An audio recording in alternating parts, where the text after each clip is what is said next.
Alright, so we're here. Rav, Exel, and Waffen. Going to be discussing how the NALCS Quarterfinals went. And Wild.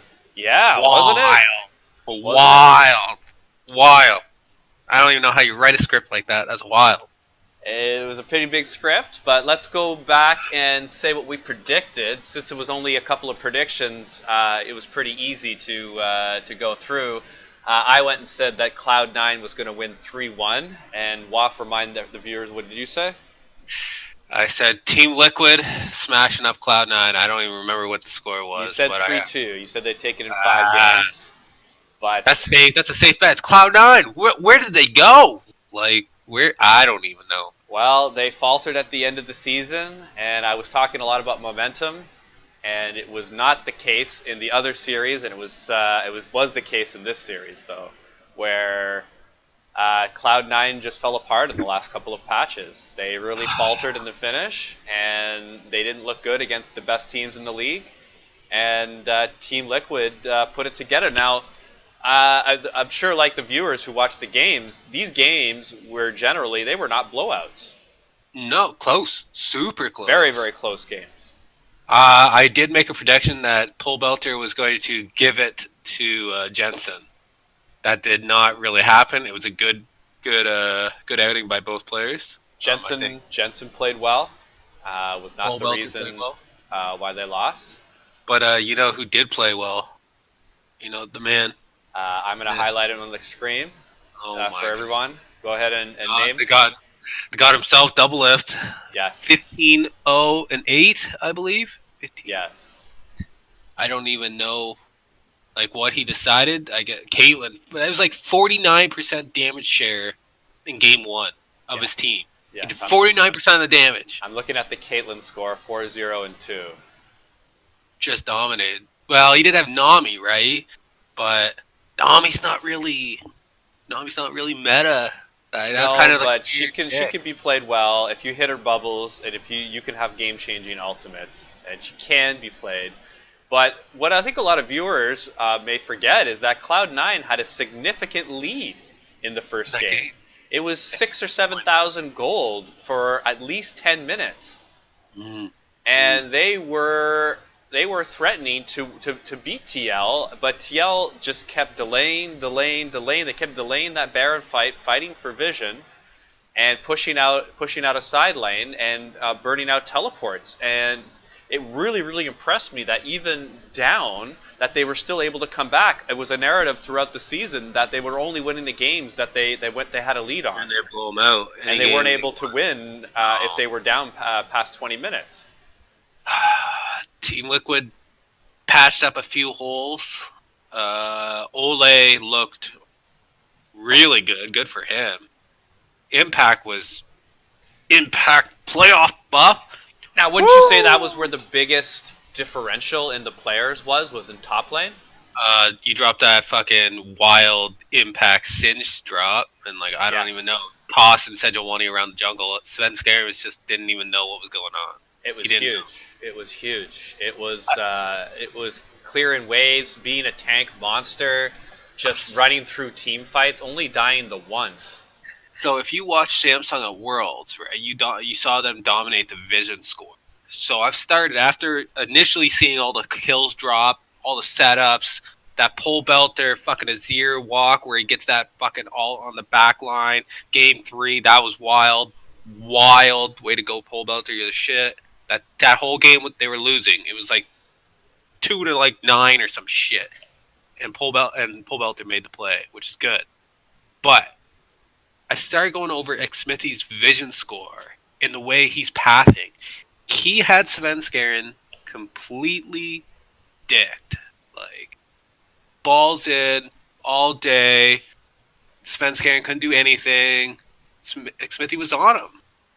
Now, Spence Garen got outplayed in the second game. I'm just looking at the scoreline here for our viewers, and it was the game where TL, they got a little bit of a lead, and it was close throughout the entire game. But Spence Garen was continually behind Xmithy for the whole portion of that game. That was the only game he really got outplayed. He did well in the first game.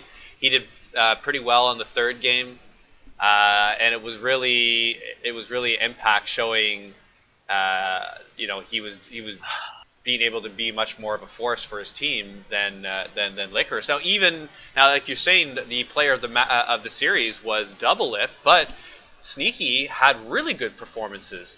In game one, he only died once.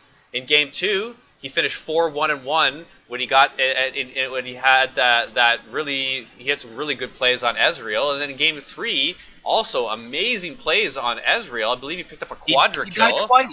He just died twice all season. And Or he all was 6-0-2 with the lion's share of his team's damage. So deaths in one even though series. Double Lift performed, Sneaky did as well. Yes, exactly it. But you see, this is what happens. This is what happens when something goes wrong. Licorice, he's not there right now. They can work on him. They're gonna have to do something. I think now we get into the point where what exactly did they show? Smithy didn't show anything. He played Skarner 3 games in a row. There's absolutely no problems. He didn't show anything. He just showed Skarner. So the possibility is that Echo Fox will lean on banning Skarner. Right? Smithy knows that. So Smithy will have to practice other junglers. But what other junglers are really strong right now? If they let Skarner through, I believe that they didn't show at all the Thresh pick. Because you got to see, if Ole can play Thresh, he picks Thresh. Thresh Skarner right now is the combo. Skarner runs forward, ults the player, runs back, gets the Lantern. Lantern pulls the guy as he's getting ulted from Skarner all the way deep into his team. They pick him off. Frontline turns. Everybody collapses on the one guy. They turn on a team 5v4. It's a very simplistic play. It works every time. It's hard to stop. Harder shit to stop. I've been loving seeing that combination of plays that we got to see from never... Clutch there. But touching back on the jungle picks, all 3 games, Skarner and Sejuani pick. So you're going to have another team that's going to have an answer to this. And we're going to talk about this at a later show. But you're going to see either the Olaf coming out, or you're going to see a Zac being a bigger impact. With his ganks coming in from the E, or you're going to see something else. Dardoch does like Zac, so that will be coming out. Because right away, when you lose a series 3-0 and you look at the same jungle pick, and one game definitely underperformed, you're starting to question the Cloud9 draft. But I guess that's just what they practiced around, was the Sejuani. They practiced. It's weird, man. If maybe they didn't have enough scrim partners. Maybe anything. We get into hypothetical, it could be a long time. But if you want to talk about the David and Goliath. Yes. Let's think? Transition to that. Hakuo. Hakuo? Absolutely. Wow. Get out of him. Weren't you just smiling all those games? What outplays by a support. Just setting up pick after pick and play after play and saving people and being all over the map. His Braum game, which was the least, which you would think in your mind was the least impactful, he went 0-0-2, very, very clean, and then followed up by 2 mesmerizing Thresh games, 3-3-12 and 1-0-11, not even dying. Neither Apollo, not even dying in that final game.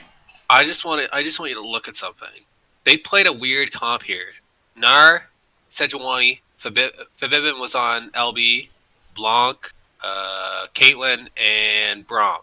They played that. Nobody's played LeBlanc. Like, that's just never been picked. Yeah, nobody. Like, never. There's a lot of bands, but they never picked it. And Hakuo didn't play Braum after this, man. He played Thresh every game. And you also have to look at the jungle score line, the 80 carry score line. So this is what TSM was supposed to do in this game. I feel like I don't know. It's just like that. You can't even trace any noticeable pattern of drafting problems from either team. They both look like they're picking the strong champions in this meta, right? Maybe some champions are like a little bit below, like Swain should not be allowed to be picked. I don't know what they're doing with that. That's stupid. Korea doesn't even allow that shit to happen. If Thresh dominates you 2 games in a row, you maybe Song don't allow Thresh. Or I think you made a good point about the LeBlanc right away from it's a Clutch bait. Gaming. Feels like it's a bait. Then Because I. look at the team that LeBlanc's against. He's against Sion top. Mhm, Okay, you're not going to be able to burst him. mhm, Olaf jungle, can't burst.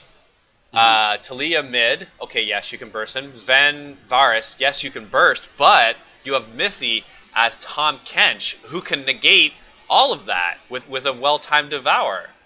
So Yes. it, like looking 2020 hindsight, it's actually a terrible comp for LeBlanc to be picked, and there's no Yeah. I. wonder they got stomped so badly in the first But game. were they looking for something, right? I believe that TSM's a team that slams strategies so hard in practice, they will practice the shit out of strategies. So they get one warding style. They put the wards in the same place every time. It's constantly the same shit. And if they just played that comp, listen, we're just gonna play this game, put you on LeBlanc, we'll see what goes down, and then we'll look at their wards. And then they looked at their wards, and the next 3 games they just outwarded them, outmoved them. It seems like they through the first game, 30 minutes, comp wasn't really that good. Like, I can kind of understand what they want to do because Bjergsen can move around on the wall. It's just, it seems like the first game was thrown. In the second game, they let through Swain. Rav? Swain, bro. Swain. Well, yeah, I mean with Swain, arguably on the hardest carrying champion on that team, I mean player on that team with Thebabin, uh, the Swain Skarner I thought were the difference makers, and Thresh really like. And And then I'm not even mentioning as I'm looking at game two the 7-1-9 Kog'Maw game where he just ran through the whole team and he can just runs through tanks. yeah. But, I, okay. I don't think this is a problem from Song, right? I think the ban on the Thresh might have been Mithy and Saven being overconfident and saying, "Hey, we don't need to do that. We don't need to ban bot lane. We can take them 1-2v2." Because traditionally you'd be wanting to ban out a combination of junglers and mid laners. That would be the general Well, consensus on how to ban out against clutch gaming. not second game for fuck's sakes. That for some reason they ban or the last game TSM bans Rakan and doesn't ban Swain. I don't know. Yeah, yeah, it does not I ban don't know Swain. what you're doing. I don't know what you're doing when you allow Swain through. Bans Skarner. So chooses to ban Skarner instead. So they went onto the Skarner train. They had enough of that. They had enough of the Olaf train, enough of that because Lear went 7-2-5 the game before that. So what's the Rakan ban? Hakul's not playing Rakan. He just played 2 games straight of Thresh. Look at it. Like 1, 2, right? The third game, they're like, oh, you know what? He might just stop playing Thresh that he's played the last 2 games in a row and smash us with.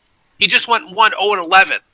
And they ban motherfucking Rakan. They were potentially trying to bait out a Zaya pick without the Rakan, and then maybe Sven would feel really confident in that matchup. But Apollo hasn't played Zaya once. Then it's Like, purely a Hakuo ban, and Caitlyn's super safe. Caitlyn's a lane bully and has the ability to shut shit down and play really, really safe. And has the ability to combo shit with mines. And Apollo's really used to that. So you're going to ban Rakan to ban a Zaya. I don't get it. I don't understand that pick. Doesn't make sense. Now another narrative that people aren't necessarily talking about, but uh, I would say that Bjergsen played the best out of all of the TSM members. I don't know what your thoughts on that are, but I guess you could argue for Hanser perhaps, but really, Monster played like oop. really, I thought Bjergsen did well, but that just goes to show you how much better Febabin showed up. Because even amongst Bjergsen, who was on point, he had some really good games. Some of the games he didn't even die. The Bevan's KDA this split 8.9. Bjergsen's 8.3. Yeah, right? Bevan's 1 Bjergsen's 2. That just goes to show you. And then he got that on a losing series too. But then Bjergsen has more kills at 80 in the split, and Fabivin has 77. So Bjergsen's 1 and Fabivin's 3rd. But Fabivin has the better KDA. It seems like that's the biggest upset I've ever seen in my life. This is I really think Clutch is playing the underdog extremely well. They've been undersold this entire season, and they are just quietly proving everyone wrong, and they're going about it the perfect way. You notice how nobody on their team is acting hot shit or anything. Everyone is just staying under the radar, and they just disappointed TSM 3-1. They're now up against 100 Thieves, which some people argue are a little bit weaker than Echo Fox. Some people would say that. Some other people would not.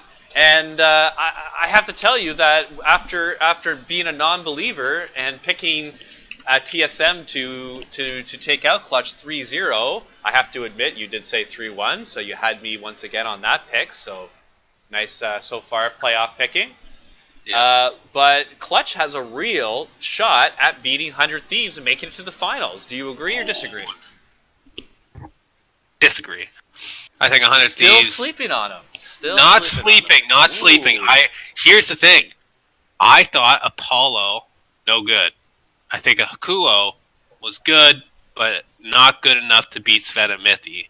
I think, even though it's a team game and all this, the showing that I saw from Apollo and Hakuo, it's made it. It's scary.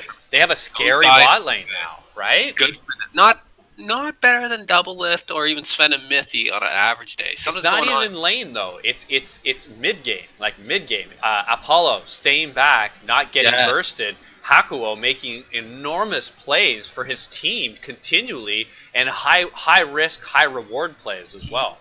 He ain't Uzi out there. He knows it. He knows he ain't LeBron. He just kind of just does what he's supposed to do. He just doesn't die. He puts his right click on people, and it's like he punches in the work every day, and he lets Lyra and Fabivin do their stuff, and Hakuo makes big plays, and he just sits there, and he's like, I'm just going to CS and right-click shit. And all top lane has to do is lose without getting smashed. That's it.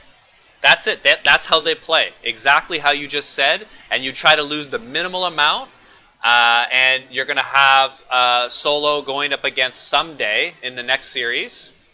We'll talk about that a little bit next in our next video. But let's transition now to some of the standout players, both positive and negative, on these first two series here in the quarterfinals. You gotta.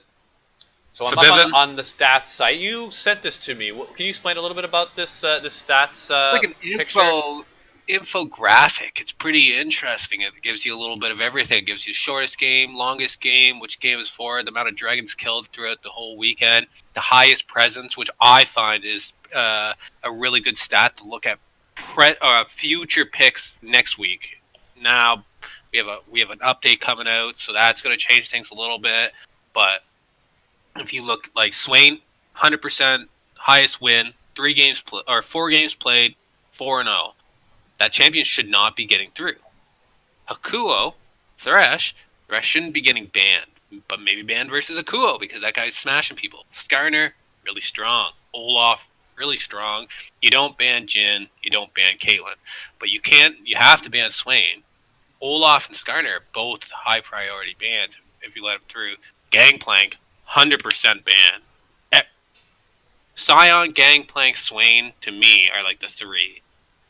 If you want to go Olaf Skarner, right? Olaf Skarner, Sion, GP. And you leave up Skarner, you're right. Then you leave up Azir, which, Fabivin is quite apt on. I gotta think that realistically you can let 2 high-level mids battle it out, right? Like, you can see a lot of mid-lane bans in Korea when they target ban people and put them on different champions that they prepared for. But in NA LCS, I don't know. Jungle is a big priority. So let's talk about the players in the series. First of all, let's swing back to TL versus C9. You've already Okay. mentioned that Doublelift was the clear MVP of the series. Would you say there's a secondary or a Ole, third person, or would you say somebody maybe really underperformed?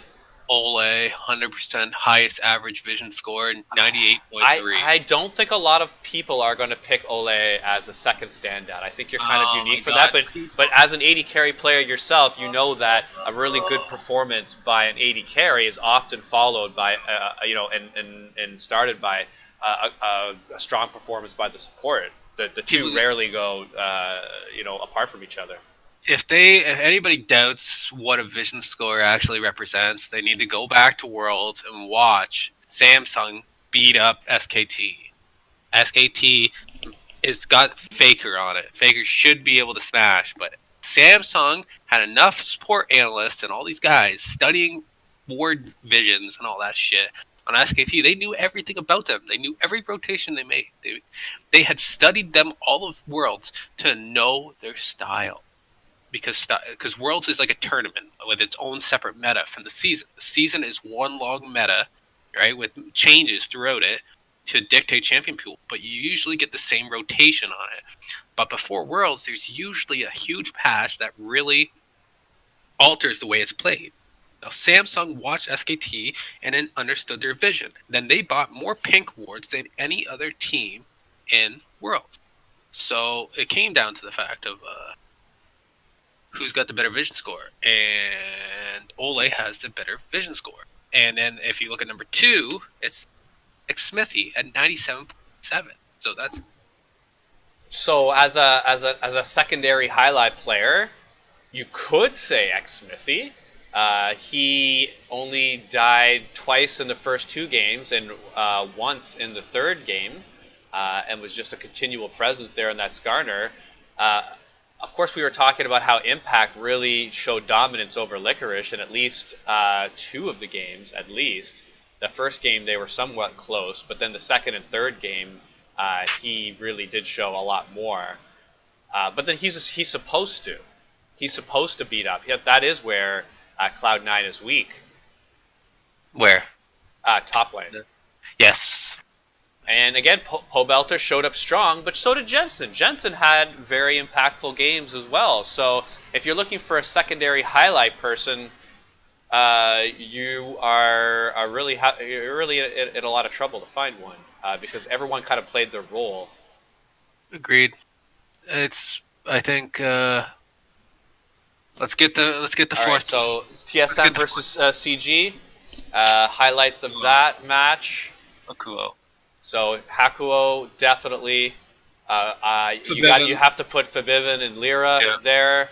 Lyra, did die 4 times that first game, kind of an off game, but look at what he came back with.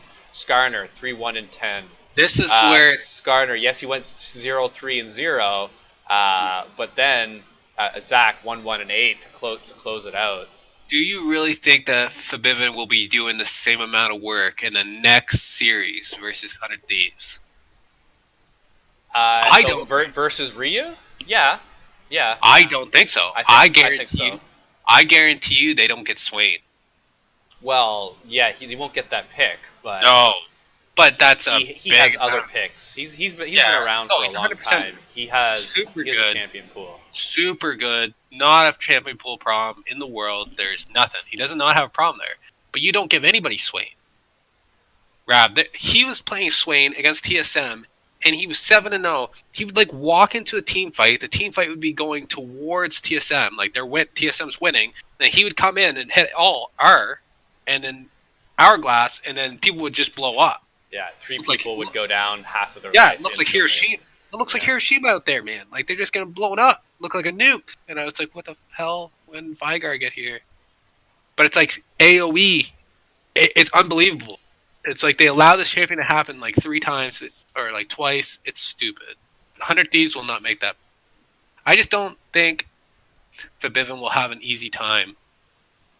But I do believe Hakuo will continue to show up. So if we're looking for I also think so, but look who he's against. He, You met the legend. yes.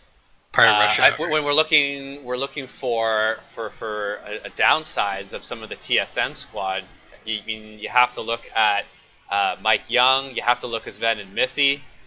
This is where the question marks are. Oh, they're all question marks except for Bjergsen, bro. But they also gave him a lot of jungle priority, so they were putting well, all of the a lot of the tools to him, but he wasn't able to carry it. You and I talked about it after Worlds. I said that Bjergsen, something happens to him where he will shut down and go into like an ultra safe, not make any mistakes, but not make any creative plays throughout the map, right? Mm-hmm. He doesn't try to create things, but he tries to just dominate his area. He tries to dominate every situation he goes into, and he never puts himself into a situation where he's uncomfortable. But sometimes you have to put yourself into that uncomfortable position to make the bigger play. And he just doesn't do that because he doesn't want to risk anything. There's no reason in his brain to risk a 70% chance of him winning lane for a 40% chance of him winning the game. Right? He won't make that. He does not take a lower percentage chance on something. But, it's going to be an interesting time. It's going to be an interesting day. Well, okay, so let's wrap it up. We have just some amazing things to happen. TSM out for the first time in League of Legends. Clutch Gaming advances. The other narrative, TL looks incredibly dominant, and I think a lot of people are going to pick him moving forward. Last time something this big happened it was with Darshan, Zion Sparring, when they went to finals versus TSM at the start of the LCS. Who the hell was that? It was a GGU or some shit. It was like Zion Sparring went to finals. They made it to the finals versus TSM, like the first split. That's the last time I remember something like this happening. Crazy. TSM not in finals. Yeah, but you know what? I'm extremely excited, and I was very interested, particularly in the TLCS C9 match. But I gotta tell you, after watching them both, I got more out of the Clutch Gaming TSM match. Just overall, and making a narrative and just getting more information out of the game. Clutch Gaming is for real. They have 3 different threats here: jungle, mid, and support. And really, I think you need at least 3, sometimes 4 threats in a League of Legends team, and they have a solid 3. That's my closing. Yes, agreed. See you later, everybody. All right, thank you, Waffen. This is Rav. Thank you all, and hope you enjoy our content. We're going to make a video on our predictions for NA semifinals. Follow it shortly. Thank you.